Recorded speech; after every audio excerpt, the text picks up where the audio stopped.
My grandmother fed every stranger who ever knocked on her back door, every single one for most of the Depression, and for 40 years I believed those men found her kitchen by accident. Then I found the mark on her gatepost. This was Eastern Kentucky, a little farm in a hollow, with the L and N rail line running along the ridge above it. Times were thin everywhere, but the trains still came through, and the trains carried men. They'd swing down where the grade slowed, and some of them, not all, but a steady few, would walk the half-mile down the dirt road and knock at my grandmother's back porch. Never the front door, always the back. Hats off before she even opened the screen. She never turned one away.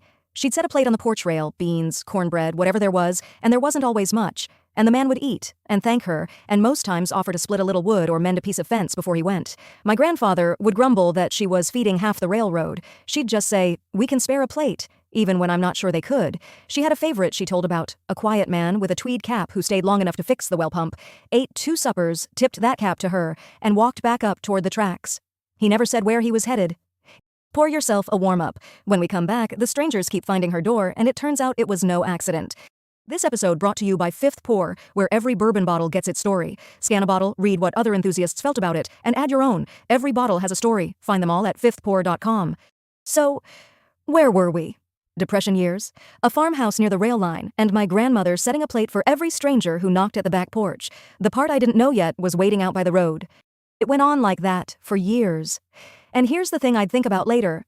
Those men came down a half-mile of dark road, past 3 other farms, and knocked on her door. Not the neighbors, hers. Every time. Like her kitchen was printed somewhere, on some map nobody ever saw. She passed in 1987. The farm stayed in the family, more or less, and a few years back it fell to me to clear the fence line along the road. The old gatepost was still standing. Locust wood, my grandfather set it before the war, and locust doesn't rot. I was scraping the lichen off it when my thumb caught an edge that wasn't weather. Something regular, something made. It took me a minute of looking before I'd admit what was carved into that post. A cat, a crude little cat, round. Stay with me. Whatever was carved into that gatepost had been there longer than I'd been alive. Quick pause. We make this show because we care about the things people used to do right, so it makes sense our sponsors do too. Captain's Krill Oil is run by somebody who refused to switch to the factory method. The whole industry uses chemical solvents now because it's faster. Captain still extracts krill oil mechanically, right on the boat, the way nature intended it. CaptainsKrillOil.com. Back in a sec. All right, so years after she passed, I'm clearing the fence line, and there in the old locust gatepost is a little carved cat, worn soft by 60 years of weather. It took me years more to learn what it meant.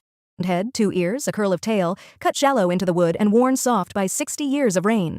I figured it for a child's whittling, maybe my mother's, and I thought it was sweet. And I went on scraping. It was years later, standing in a railroad museum 2 states away, that I stopped in front of a display case and felt the hair on my arms go up. Hobo signs, the card said. During the Depression, travelers left coded marks for the men coming behind them, chalk and carvings on posts, bridges, doors, a circle with 2 arrows, keep moving, a triangle with hands, man with a gun, and a little carved cat, round head, curl of tail. A kind woman lives here. Her kitchen really was printed on a map. The men walking down off that grade weren't guessing. Somebody had eaten her beans and cornbread and gone back up to the tracks, and told everyone who'd ever passed that way. That door, that porch, that woman. What I can't settle is whether she knew. My aunt swears Grandma repainted that gate twice in her life, and both times painted carefully around the carving like you'd paint around a window. Maybe that's family talk. Maybe she found it one morning and understood it and left it be. Or maybe, and I only let myself think this on the porch, after dark, she carved it herself. I don't know, that's how I heard it anyway.